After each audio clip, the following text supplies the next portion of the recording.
Hi everybody, my name is Larsen.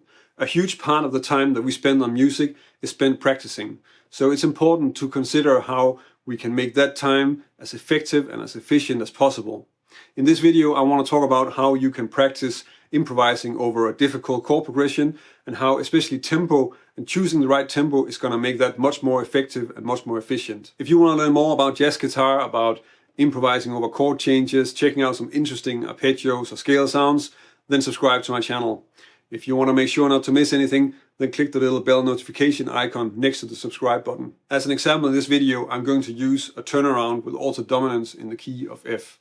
So that means that it's F major 7, D7 altered, G minor 7, C7. And I did think about using another progression. Actually I also thought about using giant steps, but I think that's going to take away the focus from what I really want to get across in this video, so I can do a video on giant steps some other time.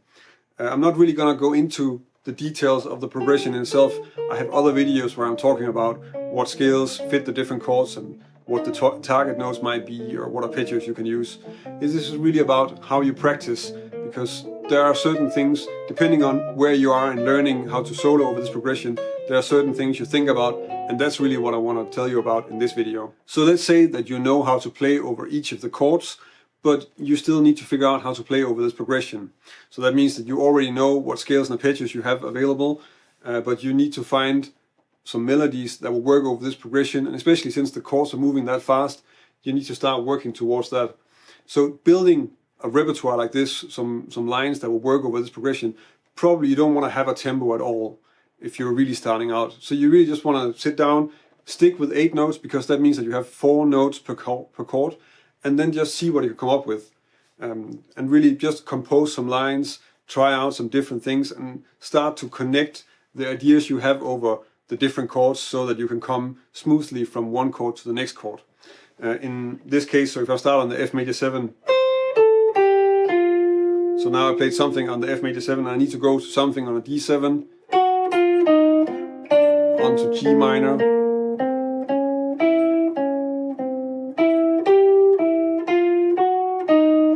so I'm really just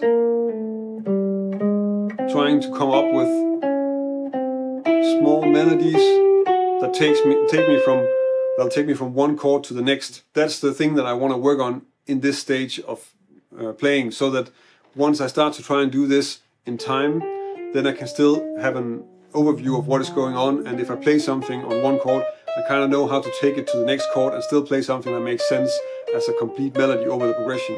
At this stage, it's important that you don't really have a tempo that's going to limit you in what you have to play, because what you're doing here is that you're exploring what you play on the different chords and how you connect them to make them one whole melody.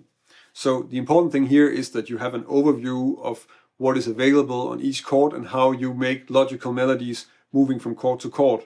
It's not so important that it's in time, because that's going to come later. That will be a later stage once you have some of those connections already available. So really, when you're playing rubato, you don't want to think about making lines that you have to practice to play or anything like that. This is really about taking stuff that you hopefully can already play and then getting it to connect and finding out where you can make lines with it. And you're really working on that process, because that's what you need to do if you want to play on it in time. What we have to remember once we start practicing this in time is that we want to play with it with some freedom, so that we can still mold what is going on and that we're not only counting on what we already have in our fingers.